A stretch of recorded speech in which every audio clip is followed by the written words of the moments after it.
Geeks, geekettes, ladies and gentlemen, boys and girls, comic book fans the world over, Chuck Dixon is back with a new episode this week to make your Wednesday morning more comicful.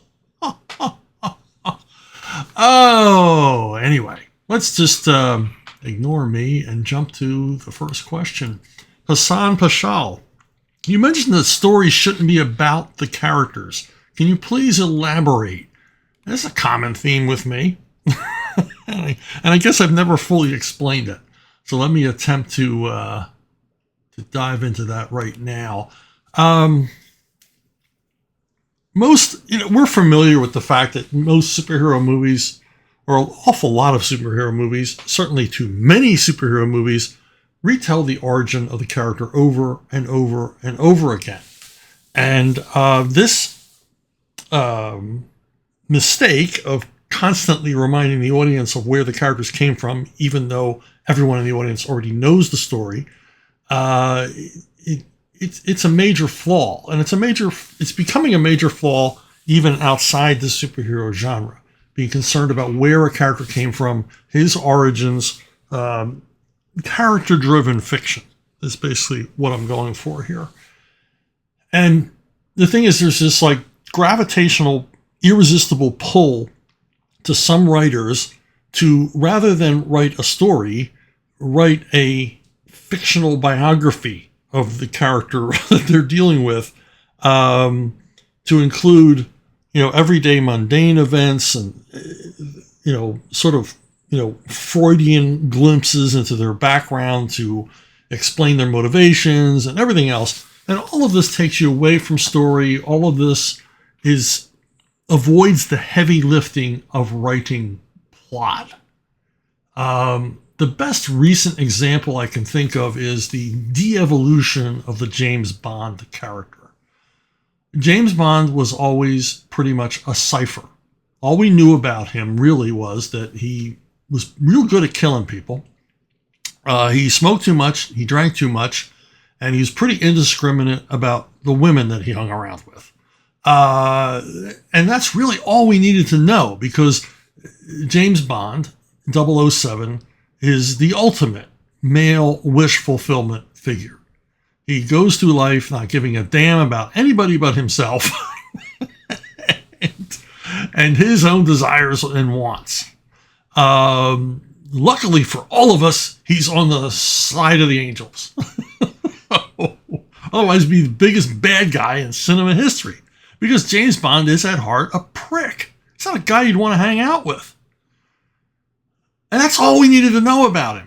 If you watch a later James Bond movie and you knew nothing about the James Bond movies, you'd probably be confused as hell, because there's no background on this character. There's no explanation about quite why he's doing what he's doing. But that doesn't matter. It doesn't matter to the story.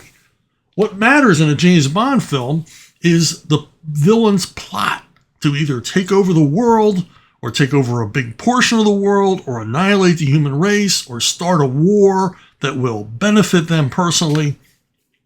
The villains in the James Bond story and the plot that they have to see their goals realized, that's the germ of a James Bond movie. And James Bond is simply a character set in motion that we cheer for, and he's going to bring this bad guy down.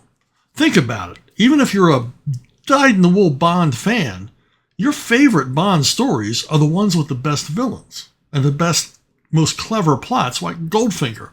Goldfinger's a work of genius. As far as, it's like the anti-heist film.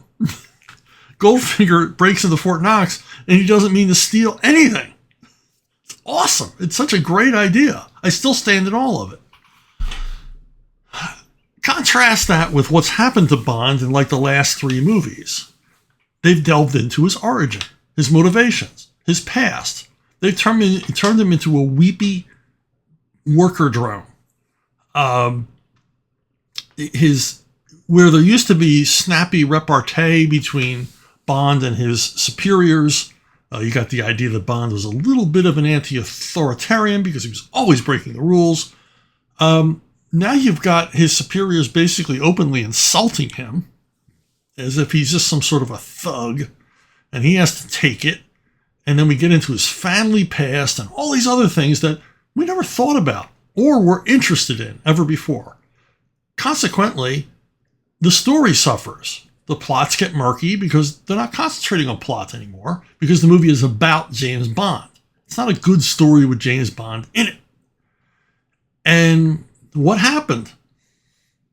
The audience went away. You know, as the previous 3 films played out, and Skyfall's a good Bond movie, even though it delves into areas I wish it hadn't. But after Skyfall, we're in the danger zone. And the box office for the following 2 films just fell off a cliff.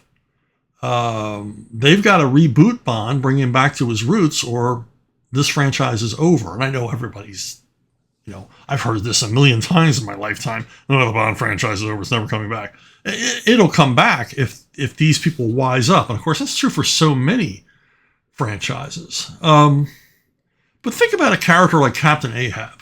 Classic character.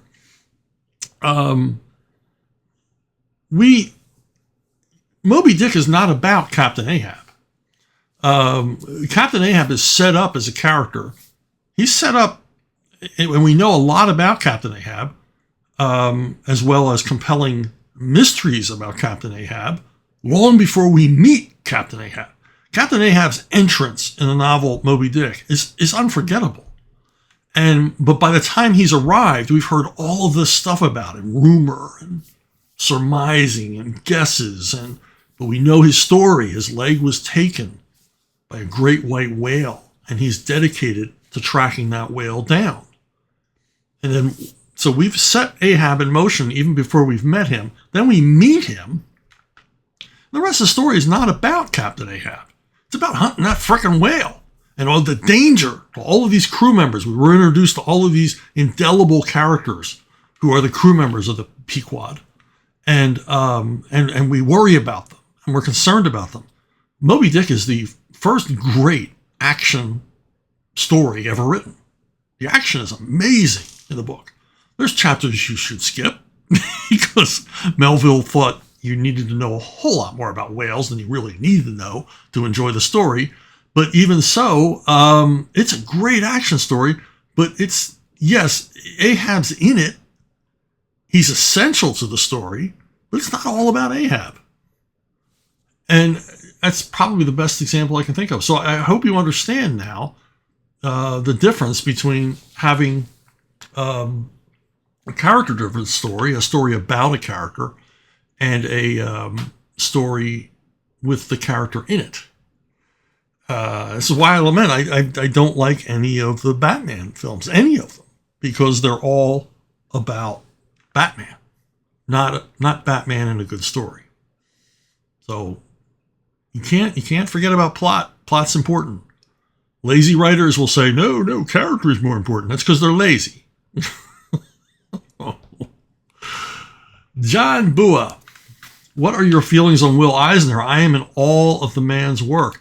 Well, Will Eisner, creator of The Spirit and many other Golden Age characters, justifiably a giant in comics business. He took the medium seriously at a time when a lot of people weren't. But remember, he started out in the newspapers. And generally, in newspapers, the comics medium was taken more seriously.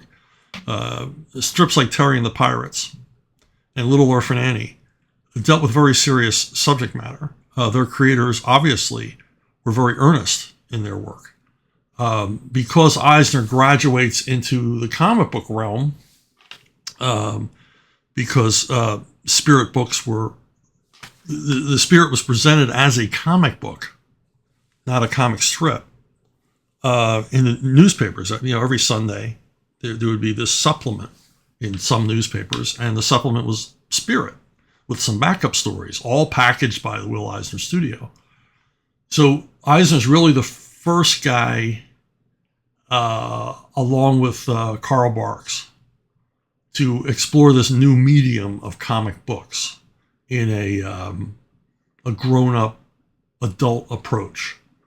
approach. They realized their audience was still mostly kids, but they were taking this medium and reinventing it and morphing it and changing it into the comics that we know today, presenting, dramatic stories meant to be enjoyed by a broad audience of kids and adults, with richly realized characters, a real continuity, and an emotional depth to the stories that had not previously been apparent in comics. Because let's face it, in the heyday of the Spirit and Karl Barks, the two go along together. These are part of the foundation of the comics that we read today. At this time, the writing was being done by newspaper men who were down on their luck, failed novelists, writers who were either starting out or were at the end of their career with nowhere else to go but write for comics. And so the work is generally indifferent.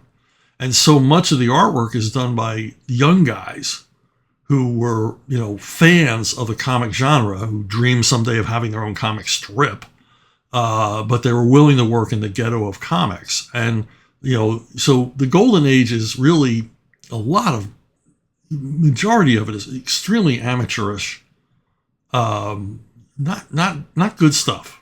Nobody's thinking about the medium at all. They're just thinking about a paycheck, or they're driven by dreams of one day being in the strips, which is where the money was. Eisner's approach, and Karl Barks as well, were not that. They took this new medium seriously and brought in elements of, fiction from novels, began thinking, cinemagraphically about comic book storytelling, these were the earliest creators who appreciated that this was a visually driven medium, and you could entertain the reader with the visuals married to the words. There's very little wasted verbiage in a Will Eisner Spirit story. A lot of times he would have silent panels and silent pages, no words, no captions, allowing the visuals to carry the story entirely. This was a big step in the evolution of comics, and it was Eisner and his artists, Lou Fine, Jack Cole. We can't forget one of his main writers, Jules Pfeiffer, who brought a lot to this. But like I said, the Spirit had an emotional depth that was present in the comic strips, but absent from comic books. And you have to think that the comic book creators at the time were looking pretty hard at Will Eisner. Also, Will Eisner did comic books as well. His studio, the Eisner-Iger studio, was a factory for comic book material. So his influence is, it's hard to overemphasize. It's pretty much incalculable. John Bua Twin Spin. All right. Since I am thinking of old timers, I might as well ask if you're a fan of Jack Cole. I have yet to read his Plastic Man. I am only familiar with the character from other creators. I really can't stand him. I'm not sure how Plastic Man is portrayed at DC these days. I imagine not. It's not a patch on the way he appeared in the Golden Age and into the 50s. You really owe it to yourself to check out Jack Cole's Plastic Man. It's an absolute work of genius. Remember, I said before that most Golden Age comics were indifferently produced by amateurs. Plastic Man is a standout. It is a standout. The stories are still funny, still clever. This guy churned through ideas like nobody's business. He very rarely ever repeated himself. The gags, the morphing and transformation gags of Plastic Man are endlessly inventive, endlessly clever. He didn't stand on formula very much. They're just well-constructed, well-crafted stories that would have played great as crime action stories straight up. but Cole makes them humorous as well. He understood what all humorists understand is that you need a story first before you bring the funny. And he always had a good story. And always terrific villains. And he never reused villains, as far as I'm aware. I've read a lot of Plastic Man, and every story features a brand new bad guy. And in each case, there's something to behold. And Jack Cole worked on other things. There was a oh my God, there was a strip. I can't remember the name now, but it was about a bunch of basically suicidal World War II pilots. Death Patrol. That was what it was. And of course, he worked with Eisner on the primarily on the daily Spirit strips when Eisner went into the army during World War II. During World War II. So let's move on to Warren Bennett. You were a writer on many comics I read as a teen and young man, including The Punisher and Batman. And now you have a lot of work through your own company, through the Rippaverse, through Arctoons and others. Do you find writing in comics feel more enjoyable now or during the time period when you were on those iconic titles? I know the landscape has changed, so I'm just curious, what is better for you as a writer? Well, getting to work with the iconic characters, that's a lot of fun, and that's cool. And back in the day, the money was good, and my editors had faith in me. So it was a golden age for me. I was earning well. I was kind of the go-to guy on the Batman titles for a while, which, man, that's the catbird seat in comics. When you're the go-to guy on the Batman titles, there's just nothing better. So I was there for over a decade, and it was a great time. But, it's not everything. Everything has to come to an end. I couldn't write Batman for the rest of my life. Nobody ever gets to write a comic book for the rest of their life. These days, you're lucky if you get to write 3 issues in a row before you're either canceled or replaced. But no, it was a great time. But I'm still as enthusiastic today for, stuff I've created. And of course, I get to work with my buddy Graham on things like Joe Frankenstein. And that's every bit as much fun. Because Graham's got a bit of a machine going over there at Compass Comics. So there's no difference between that and working at DC. I mean, the money's right. And, obviously as co-creators, he has faith in me. And so I have the same sort of enjoyment and fun sitting down to write stuff that, he and I made up. And then, I'm still doing, licensed stuff like the Rambo graphic novel, which is soon to be released from Splatto Comics. And here again, I've got Richard Meyer at Splatto, your boy Zach. He's got all the faith in the world in me. And I'm working with Sylvester Stallone, who surprisingly has all the faith in the world with me, in me, and, allowed me to take this, iconic character that he's been associated with for so long and, put him through his paces. And then you mentioned Eric July and Rippaverse. Again, another situation where there's really no difference between working for Eric and working for DC and Marvel back in the day. And certainly much better than working for DC or Marvel today. And again, there's that element of faith and trust that Eric has in me. He's allowed me to enter his sandbox of the Rippaverse and play with some of his characters, create new characters, new situations, help him world build, and that's all a lot of fun. I'm having fun doing that stuff. I mean, I had fun doing that stuff on Batman. Batman had been around for decades and decades, but there was still world building to be done. There were still streets to be named and bridges to be named. It's trying to bring some level of continuity to Gotham City and the Batcave and things like that. Figuring out the logistics of how that world works. I mean, that stuff all fascinates me. And it fascinates me in any universe I happen to be dropped into. And, I like creating my own stuff on my own as well. I've had a surprisingly successful career as a second career as a novelist, which I never anticipated. I've always been a comic book guy. I never had dreams of being a novelist or a screenwriter or anything else. I wanted to write comics to the day I died. But economics a few years ago forced me to into the prose writing gig, and I've enjoyed it, and I've had some success with it. And again, it's world building. And but this time I had to have faith in myself because I started out as a self-publisher. But I did well as long as the ebook gold rush was on. It's over now, so I had to go to another publisher. But my new publisher, Wolfpack, through the Rough Edges imprint, they believe in me as well. So that's really what it's all about.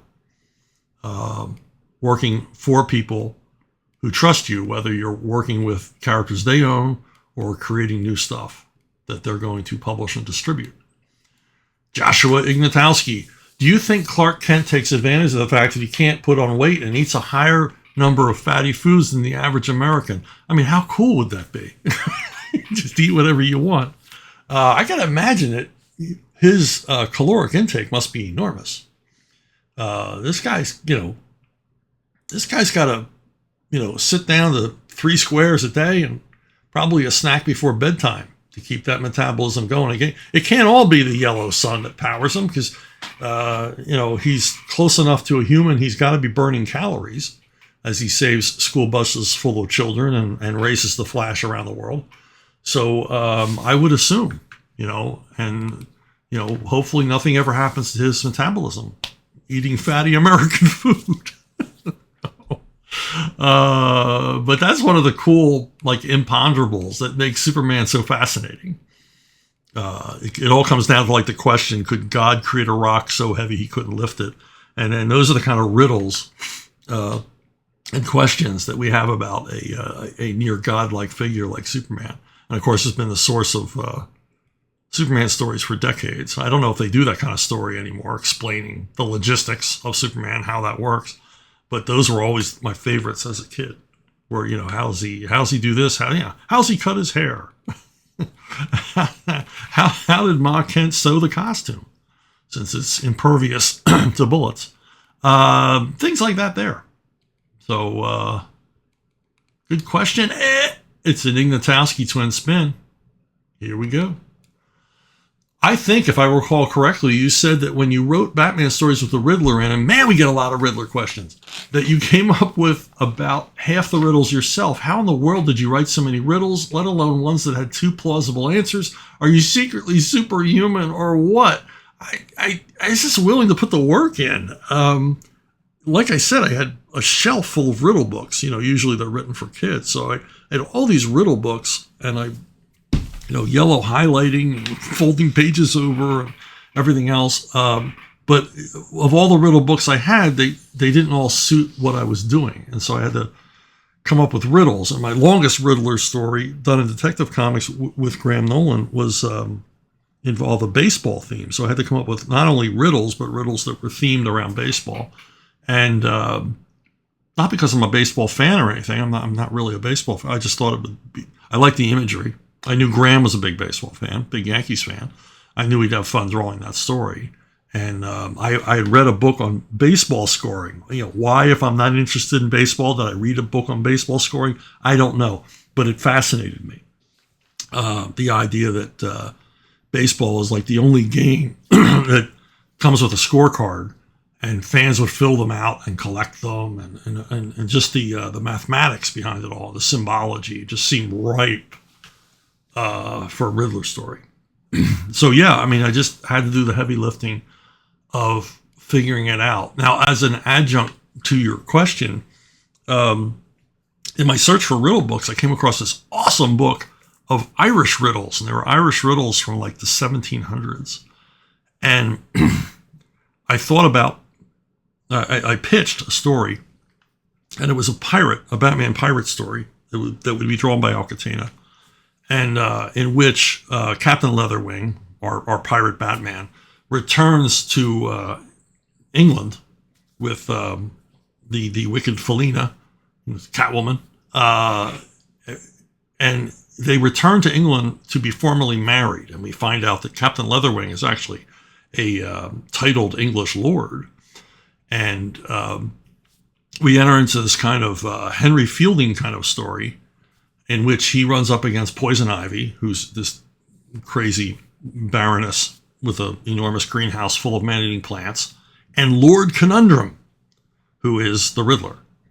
And Lord Conundrum is an Irish lord, and I had all these riddles ready for Lord Conundrum's crimes. But and my pitch was, let us do like just another, 40, 50 page Batman pirate story, and you'll have enough for a trade paperback between Detective Manual 7 and the 10-page Penguin pirate story that I did for Batman Chronicles. I said, we'll have enough for a pirate trade paperback, because Pirate Batman was enormously popular. Pirate Batman launched his own line of toys at Kenner. I mean, there was like 5 Pirate Batman toys based on the work that Kike and I had done on Detective Annual 7. And so obviously there was an audience for it. But DC poo-pooed that idea. But I just thought you'd enjoy knowing that I did have another Riddler story I wanted to do, but I got shot down, my friends. Oh, it's an Ignatowski triple spin. He's back for more. A third scoop. Back when you lived in Pennsylvania, what would you say were some of the biggest differences between Pennsylvania culture and New York culture? Well, I can illustrate that pretty easily in the difference between Philly and New York police departments. Philly cops probably have, except for maybe Houston, the worst reputation for a police department in America.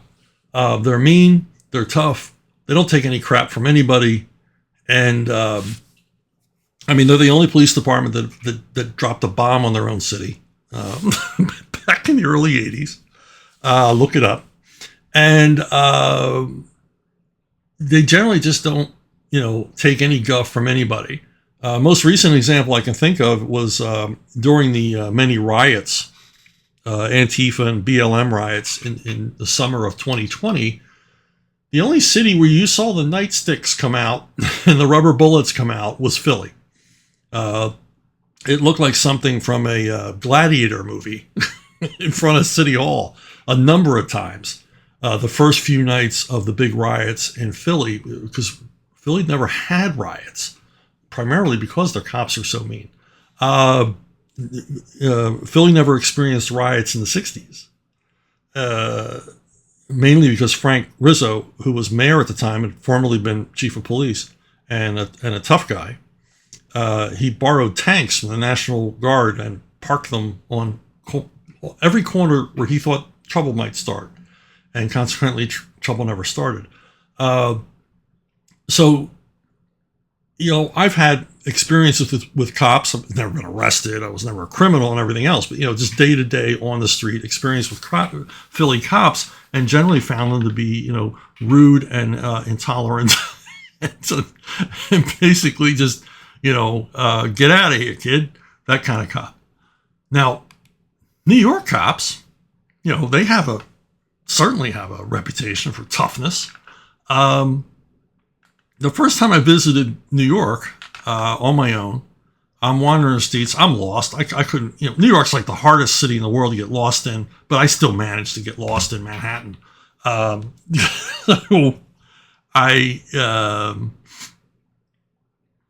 the only person I could ask directions from was a cop standing on the corner. And I was hesitant because I knew how that would play out in Philly. I wouldn't get directions. I would get told to do something impossible to myself just for annoying him. And so I go up to this cop and say, look, I'm looking for this hotel, and he was friendly. It blew me away. I thought, is this an actor pretending to be a cop? He was friendly, and he offered me cogent directions to the hotel and wished me a good day. And generally, that was my experience in New York overall. Everybody was nice. Now, New Yorkers have an acerbic sense of humor, but it's not a mean sense of humor. And generally, the cops are sort of an example, but that's the basic mood of both cities. Philadelphia is a tough town. It's got a chip on its shoulder. It's a hard scrabble. Hate that phrase, but that's what it is. More blue collar city. It's why so many boxers come from Philadelphia. They got something to prove. New York, generally, New Yorkers are extraordinarily friendly. The only people I can think of that are more friendly are Londoners. Londoners are almost insanely friendly. in my experience. Now let's go out across the rest of Pennsylvania and see, does this rudeness based in Philly spread? Yes, it does. I lived in Lancaster County, Lancaster, famously an Amish community, for a number of years. Now, the Amish were awesome, always friendly, always informative, always really interesting people to talk to. Didn't never talk to the women. The women don't talk to the English. That's you and me, people who aren't Amish, but the men do.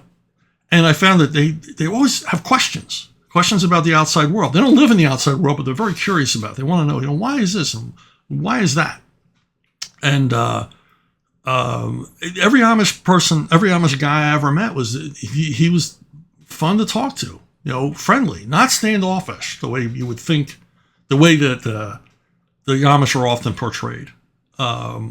They are not of the world, but they know they're part of the world. But your fallen Amish, your Mennonites and people that walked away from that way of life, who populate Lancaster, are possibly some of the rudest people I've ever met anywhere. Lancaster has such a reputation for rudeness that once a year, the Sunday newspaper would have an article, "Why does everyone think we're so rude?" so at least they were aware of it. They never did anything about it, but they were aware of it. It was not unusual. In fact, it was like 90% of the time, if you walked into a store, you wouldn't be greeted with, "May I help you?" You would be greeted with, "What do you want?" And this strangeness, this odd behavior, extends further out. I lived in Berks County for a while, which is outside of Reading, Pennsylvania. Reading, Pennsylvania, the town that was turned into a ghost town on purpose. Reading was once a big railway hub. There was a direct train line from Reading to Philadelphia that for some reason they shut down. And when they shut down the train line, the city died. And Reading has even more of a chip on its shoulder than Philadelphia. And you never get in an argument with someone from Reading because you're simply never going to win. They'll follow you down the street arguing with you. And then there's there's Scranton. We move a little further north to Scranton. This picture is on Main Street in Scranton. Give you any indication of what Scranton's like. I apologize to anybody who lives in these towns, but you know who you are, and you know your areas have reputations. Scranton has a reputation for rudeness and weirdness. And all extraordinary number of mass murderers and serial killers are either from Scranton or were apprehended in Scranton because they chose to hide there. I guess protective cover. They wouldn't be noticed like they would in any normal community. And of course, there are any number of famous criminals who call Scranton their hometown. Okay, Michael Boberg. There's a lot of internet chatter about Disney's financial troubles, and the rumor is they'll be selling some IPs. If CrossGen gets purchased by somebody or some group of competent people, would you write for them again? What would that look like? Would you ever consider being part of a group to purchase a CrossGen? If you mean like spend money to join an investment group, no. There's one thing I've learned being in the entertainment business is you never spend your own money. You spend other people's money. But if somebody put CrossGen back together again and was paying competitive rates and offered some degree of participation, especially if they followed the participation plan that Mark Alessi laid down for the company, I'd go back in a heartbeat. If only to complete some of the runs they did. I would love to write the next arc of Way of the Rat, which, if you're familiar with Way of the Rat, remember the Khan character, who was the big bad villain in the first arc.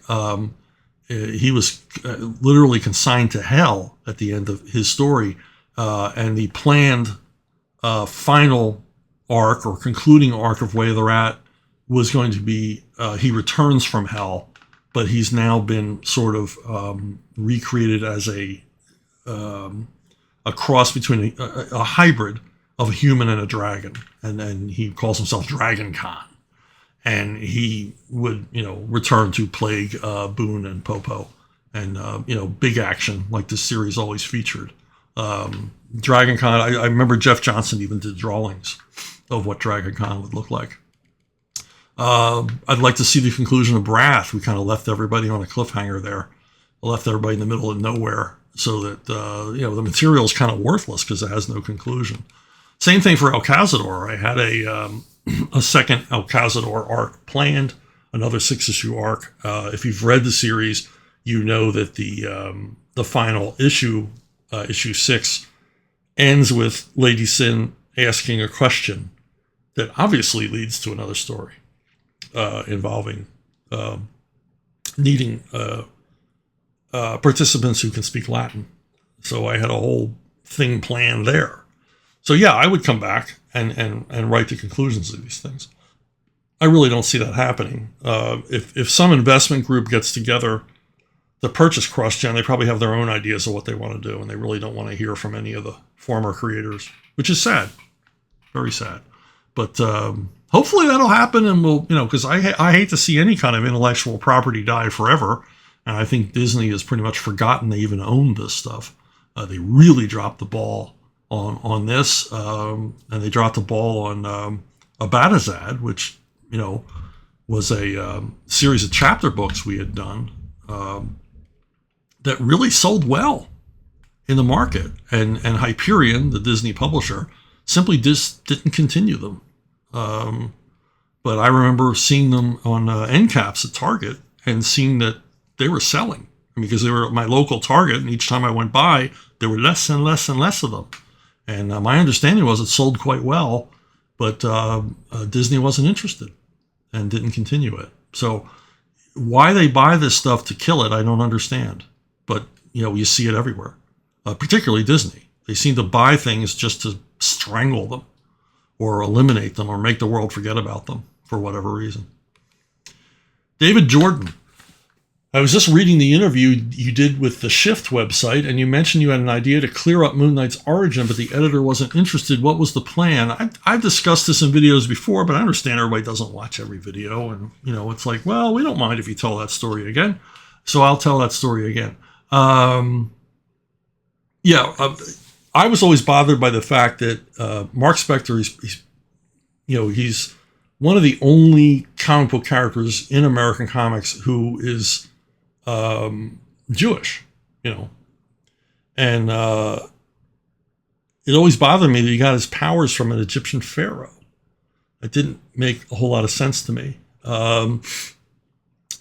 being that obviously the pharaohs and the Hebrews were not the best of friends. So how would this have happened? And so I proposed to the editor. I said, there was a time when in the time before Moses, that the Hebrews were the pharaohs, that the Hebrews had raided down into Egypt. Initially, the Hebrews came out of Central Eurasia, raided down the Middle East. They were very much like the Mongols in their time period, and they got on down there to Egypt, and Egypt was in a bad way as a society. They were crumbling, and the Hebrew tribes took over Egypt and promoted themselves and made themselves the pharaohs, the viziers, and the rest. This is the time of Joseph.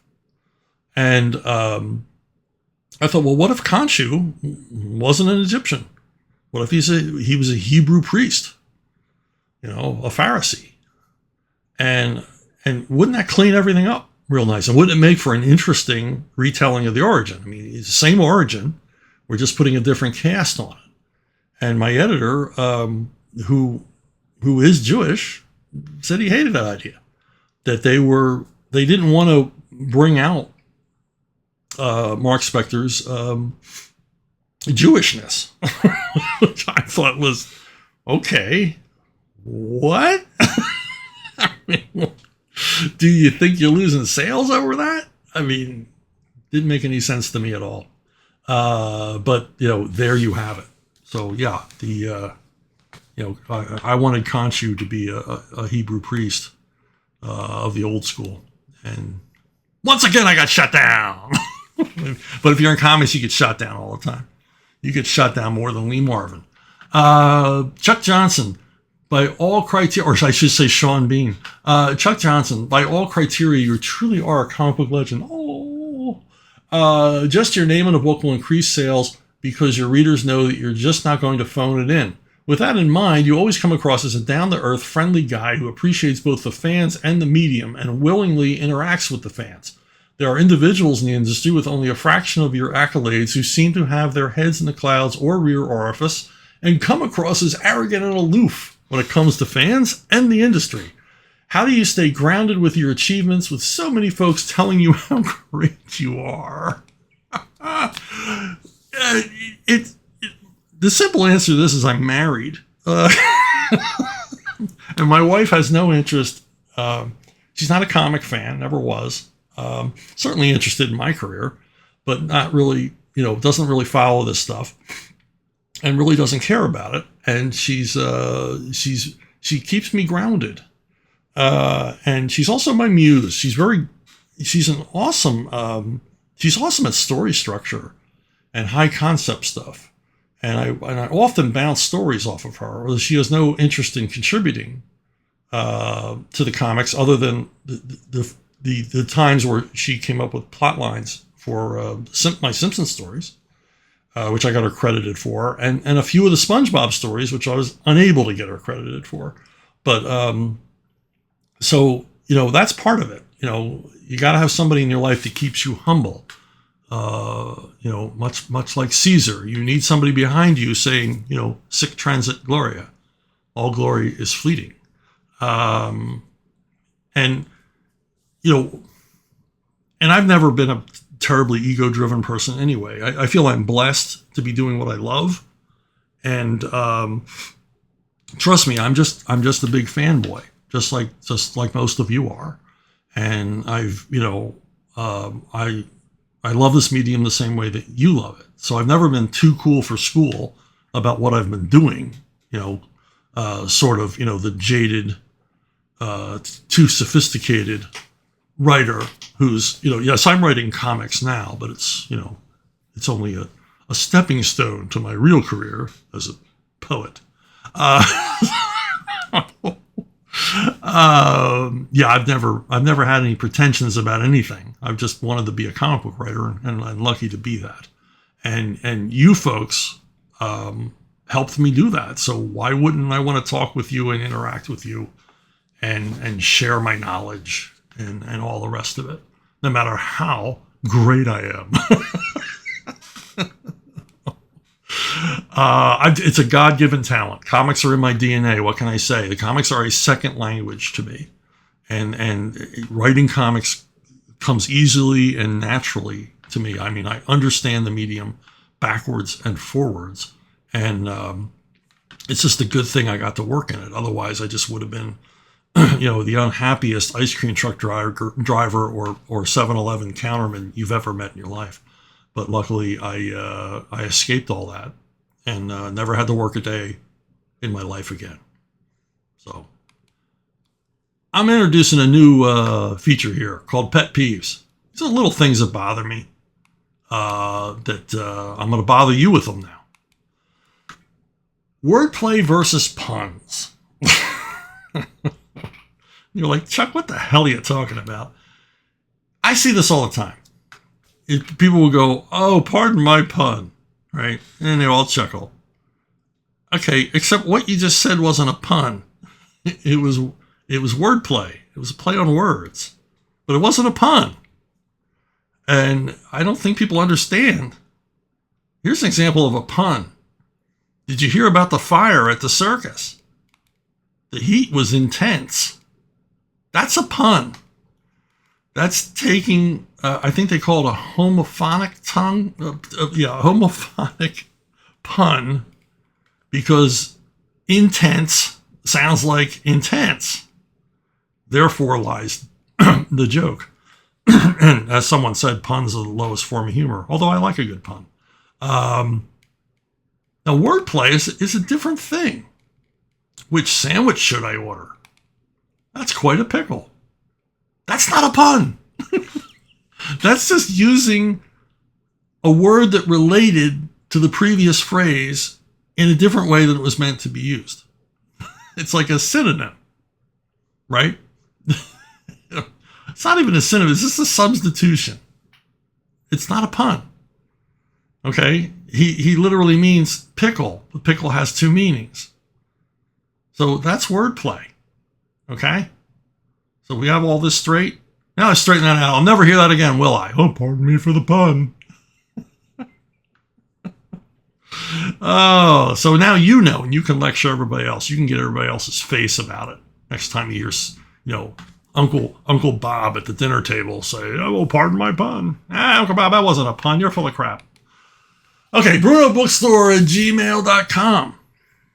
If you want to reach me, it's the most direct way. All of these questions today came off of the email address because I check it all the time. You can ask questions below the video. You can ask questions on Twitter and Facebook and all the rest, but I might miss them. I'm never going to miss your question here. And if you put a question here and I don't answer it, it means either I don't have an answer or I don't have an opinion about that particular subject. I'm not being rude. I can't just put questions up here and go, I don't know. That's not really the purpose of Ask Chuck Dixon. I could call it Chuck Dixon Doesn't Know. Maybe I'll do a whole segment of Chuck Dixon Doesn't Know. No, just question after question. Yeah, I don't know. I don't know anything about that. Never heard of that. Okay, while I have you, First Kill graphic novel is still up in demand. It's going to be up in demand through the summer, so it's not like a call before midnight tonight. I'm not trying to rush you. I'm just trying to remind any of you who either never heard of First Kill that it's out there, or maybe you knew about it, but you forget you meant to order it, but you didn't. You can still order it. I'll have the link below the video. First Kill graphic novel is Rambo's first tour of duty in Vietnam, which I mentioned earlier in the video. And it's a slam bang war story set in Indochina just before the Tet Offensive. And if you like a good old fashioned shoot 'em up war story, this is the one for you. So that's it for this week. Thanks for watching. Thanks for listening. Thanks for liking and subscribing and all the other amazing things you folks do. And of course, thanks for the incredible questions that make this channel possible. And I will see all of you down the road.